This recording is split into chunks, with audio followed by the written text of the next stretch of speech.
Hey guys, welcome to my channel. Today we're going to be doing a book review for one of my most anticipated books of the year, Hide by Kiersten White. So I got a little setup here because I'm sick of holding the books and just wielding them around like weapons. So I'm going to use my trusty Owl Crate box and just have it sitting there for you.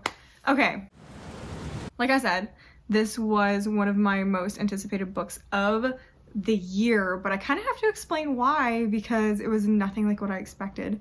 So Kiersten White, all I really have experience with her is young adult books. So as far as I know, she's a young adult author. So I didn't read that much about this other than I knew it was by Kiersten White, knew she was a young adult author, knew it was a horror hide and seek book. So I was like, oh, this is going to be young adult horror hide and seek. It is not. It is an adult book because when I saw the sticker price, I had sticker shock because I was like, wait a minute, young adult books are not $27.99. That's adult book prices, and it's definitely an adult book. It is about, when I say it's short, I mean it's short. I would say it's just shy of almost a novella. 236 pages. It's probably one of the shortest books I've read, actually. I was legitimately shocked. I thought it was gonna be like a chunky book, but no, it is 236 pages. Let me show you the cover because one of the reasons I wanted it so badly was this beautiful cover. First of all, there's not that many, like, I feel like all yellow books. I don't think I even own any all yellow books except for Dial A for Aunties, and Kingdom of Ash. I think that's it. Yeah, that's pretty much it. And they're both more like muted yellow. Well, Dial A for Aunties is neon yellow, but Kingdom of Ash is like muted yellow. This is a bright yellow. So I was like, oh, this is gonna be really cool. That's it on the side. Yeah, I think this cover is stunning. Even my husband, when he saw it, was like, oh, that's a really cool cover.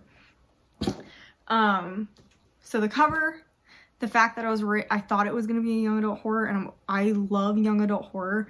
I'm actually not a big fan of adult horror. I probably should do a video on that to explain why, but there's a whole source of reasons that isn't really important right now.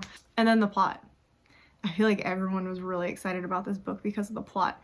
So let's get into what this book is about. Hide by Kiersten White is about a group of young adults who win the opportunity to participate in the first kind of trial run of this hide and seek game where the winner will take home $50,000. And it's basically marketed as this like really intense version for adults hide and seek.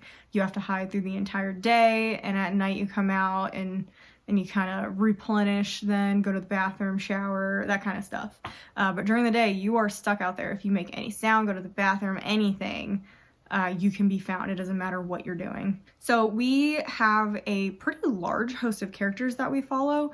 It's actually written in a very interesting manner. We follow one main character, Mac. So Mac has had a really hard life, and part of her past actually has prepared her really well for this hide and seek game, but that's kind of in spoilers. It's not big spoilers, but it's spoilers enough that I don't want to say it until the spoiler section, because there will be a spoiler section in this video because I have a lot to talk about. So even though we follow Mac, there are 14 main characters. Each character gets their own point of view at some point in the book, even if it's just like a short little paragraph, which is really neat because it's not just following Mac and her experience of what's going on, it's following the other characters and what they are also experiencing because everyone's hiding in different places. So it gives you a different perspective throughout the park and what other people are seeing because Mac's viewpoint is very limited, and it would kind of make a really boring book if it was just Mac talking. So that's kind of the basis of the plot. And before we get into spoilers, we're going to be talking about like my non-spoilery thoughts first. So initial thoughts about the book after I finished it. It's very linear. If you don't like confusing books, if you don't like stuff that takes you back and forth all the time, this is the perfect book. It literally, the chapter headers are day 1, day 2, day 3, etc. It is actually a really neat way to write a book because I feel like most books now are pretty non-linear and they definitely bounce you back and forth to a lot of places or times. This book does not do that. There's flashbacks, but they're very short and they're very into like what's currently happening. So there might be a couple sentences like interspersed. So otherwise, very linear, very easy to follow. I feel like this is a very good book for beginner horror people who want to get into the genre, because it's not too gory, it's not confusing, it's not very abstract, so I think this is a good one. It is a very short book, like I mentioned, but it has long chapters. One of my least favorite things is long chapters, but it kind of works with this book. Because the book is so short, you're like, okay, I can get through this pretty quickly, so it kind of pushes you through the long chapters. I feel like if you have a long book with long chapters, it's rough to get through. If you have a short book with short chapters, it can kind of feel like it's longer. So I've never read a book that has really long chapters in such a short format, and it actually kind of works really well. I didn't feel like it was dragging at all at any point in the book. It felt like it was going pretty fast, and it felt like it made sense. I really liked the multi-perspective. Like I said before, it would have been really boring in a hide and seek game if you just showed one character. So I thought it showed a lot of range in the book, and a lot of atmosphere was brought through by talking basically in the perspective of the other characters. So I thought it was really neat. To me, it didn't read like a book that has too many characters. I feel like it did really well giving you just enough of each character and not overwhelming you with information. So that's kind of my initial thoughts without saying what I liked, what I didn't like. I mean, I kind of said what I liked, but onto the rating of the book. I actually am not going to rate this book because I thought it was a young adult book. I thought it was a young adult book, which is why it was one of my most highly anticipated. If I were to rate it, it wouldn't be a good rating. And I feel like that's unfair, because if I had known it was adult and had like led myself up into believing it was an adult book, it probably wouldn't have been one of my most anticipated.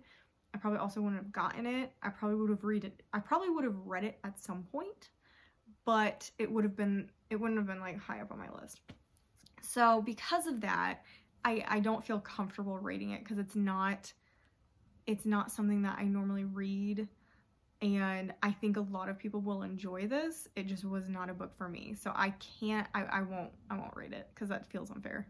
Things I liked about the book. First, I really liked how short it was and how linear it was. I already talked about that. I'm not really going to go into it anymore. Like I said, I really liked the perspectives of the book. I thought I did it really well. I really did go over what I liked about the book. It had a really good mix of likable and unlikable characters.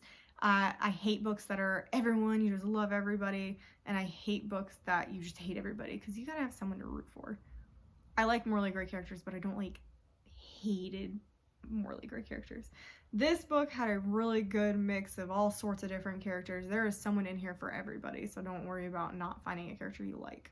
And of course, I love the location and the atmosphere. She did such a good job with the atmosphere. So this takes place in an abandoned amusement park. So I mean, that's like perfect for hide and seek. I feel like that's a lot of kids' dreams, to go play like an adult version of hide and seek in an abandoned amusement park.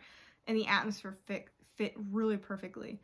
I'll talk about it a little bit later. I feel like she could have done a little bit more with the atmosphere, but what she had in the book for how many pages it was fantastic. So now, things that I didn't like, continuing non-spoiler, because my spoiler section is mostly stuff I didn't like.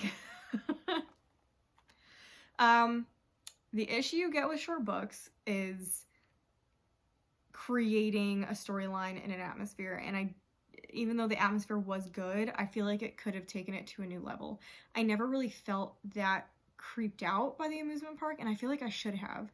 I feel like there should have been much more description about how abandoned it was, how run down it was, maybe some more history about it, because the history is important about this amusement park.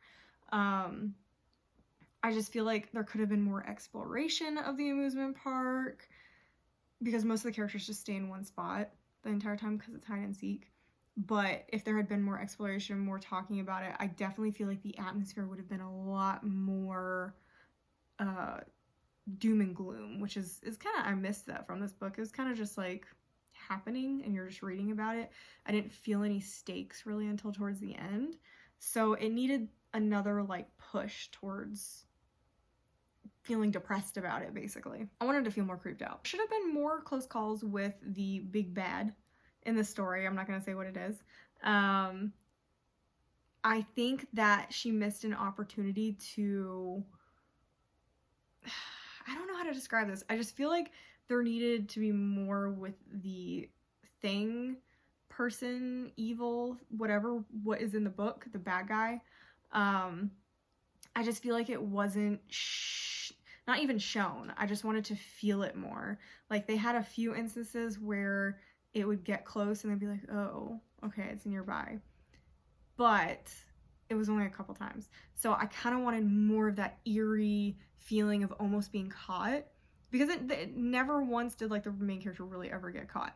So there needed to be more close calls. I needed to feel more tension with the main character, more fear that she was actually going to be caught, stuff like that. I needed just a little bit more of that tension in the book, because there really wasn't that much tension until the end.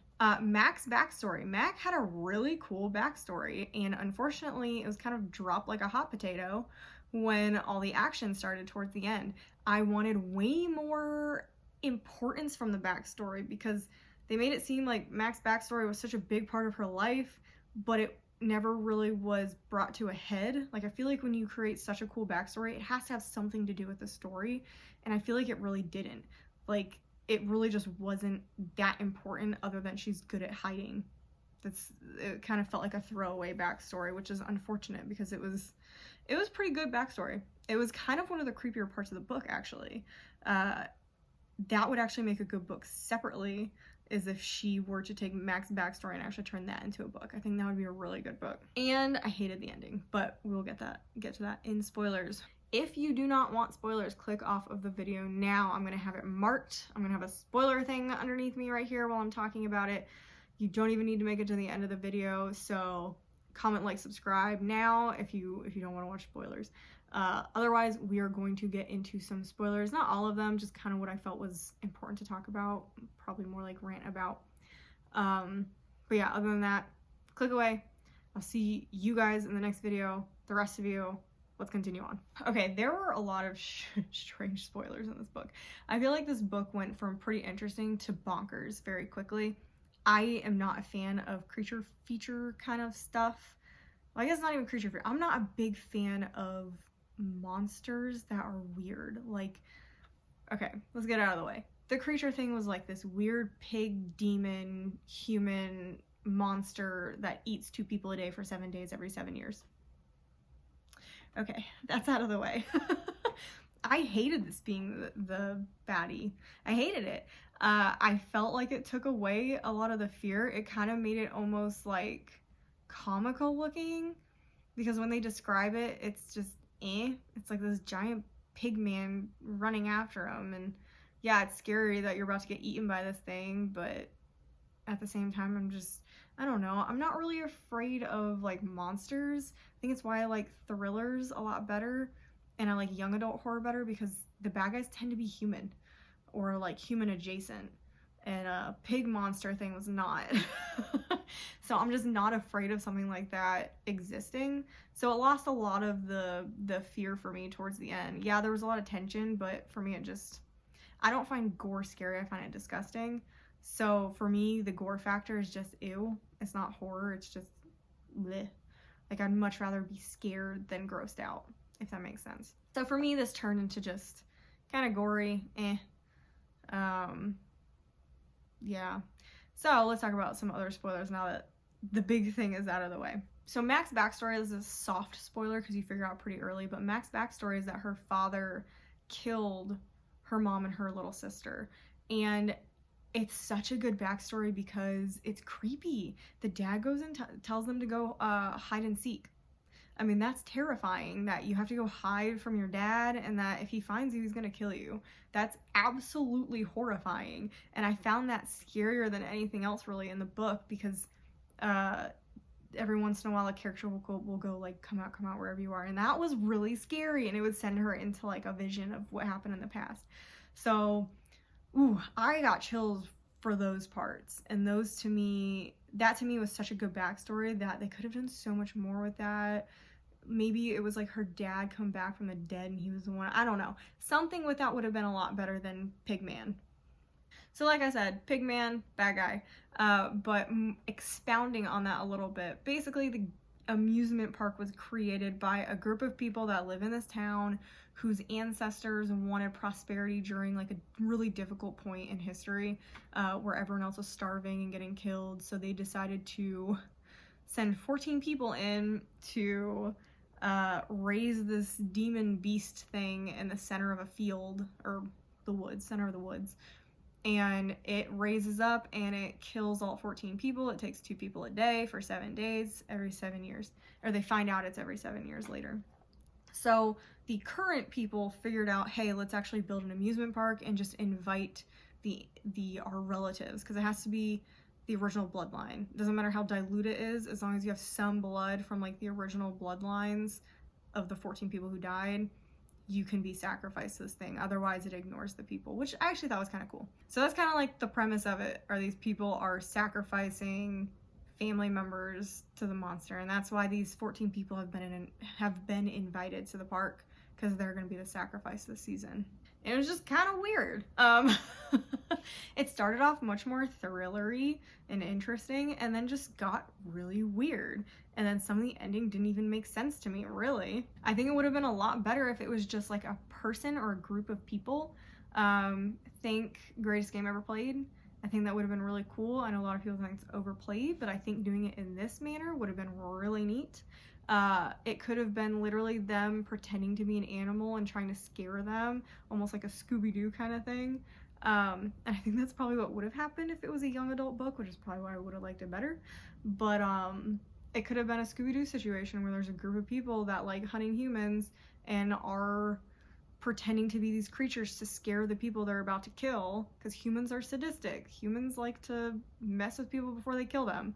So that would have been terrifying, because that's something that could actually happen in real life. It would be absolutely awful. So I would have been horrified to read something by that, and I would have liked it a lot better. In the end, the very end just seemed too easy. Supposedly they'd been bringing these people every 7 years or whatever. I think this is only the second group or third group to do this. But the previous group or the group before was all killed coming to the amusement park.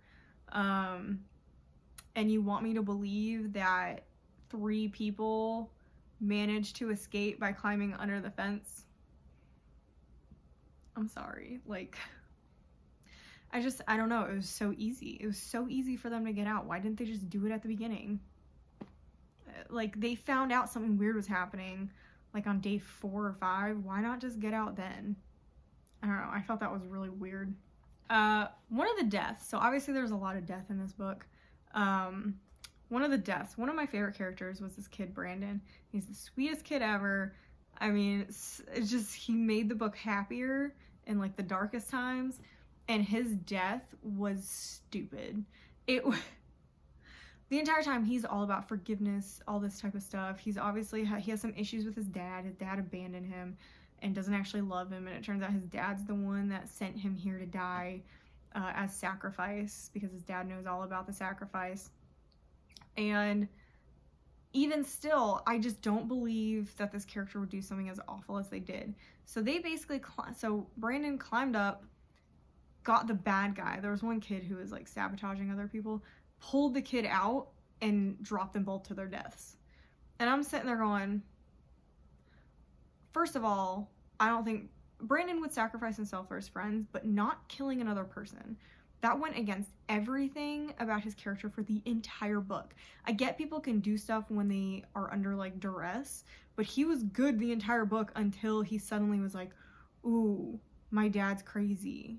And my dad's the one who doesn't love me. Let me go kill another character because I'm upset with my dad. I don't know. It was really weird.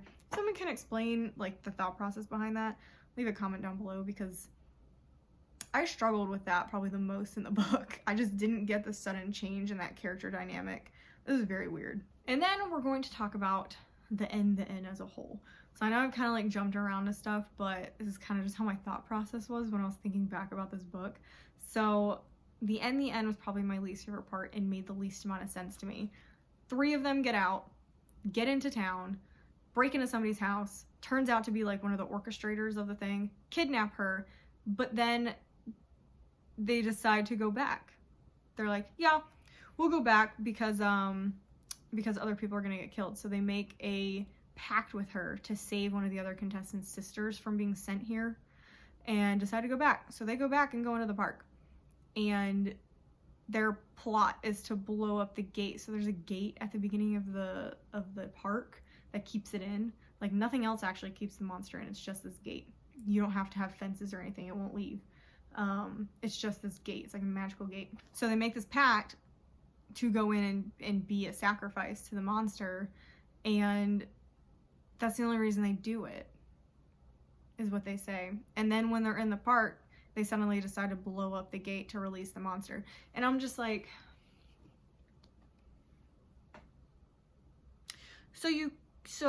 and at the end, what's her face dies. So you decide to kill the lady who you've made a pact with. And even if you hadn't, she would have known you blew up the gate and she wouldn't have kept the pact. She probably wouldn't have kept the pact anyway. But instead of just leaving and going home, or like killing the other residents, I was kind of on board for that, you decide to blow up the gate that is holding in this monster from killing everyone, including you. Like, you have the blood of these ancestors. The thing is going to eventually come for you as well, if it makes it to you. Like, that's where I'm getting confused about this thought process. Even like the head main evil lady is like, well, you're gonna let it out. It's gonna come for you too. It's gonna come to your family. And it's like, she's got a point. Like, the monster's not destroyed at the end. Nothing is really solved other than they make the situation kind of worse. Like, they blow this gate open and now this monster every 7 years can just leave. Now, they didn't really explain it. I don't really know the mechanisms of it. Like, if the gate was destroyed and that means another gate can never be put up. Like, if it's a magical gate, I assume. Maybe they have a spell to put up a new gate. I don't know. She didn't explain any of that. So my understanding is that this gate has been destroyed. It was a magical gate. That's the only one that exists. And now it's just allowed to just run around.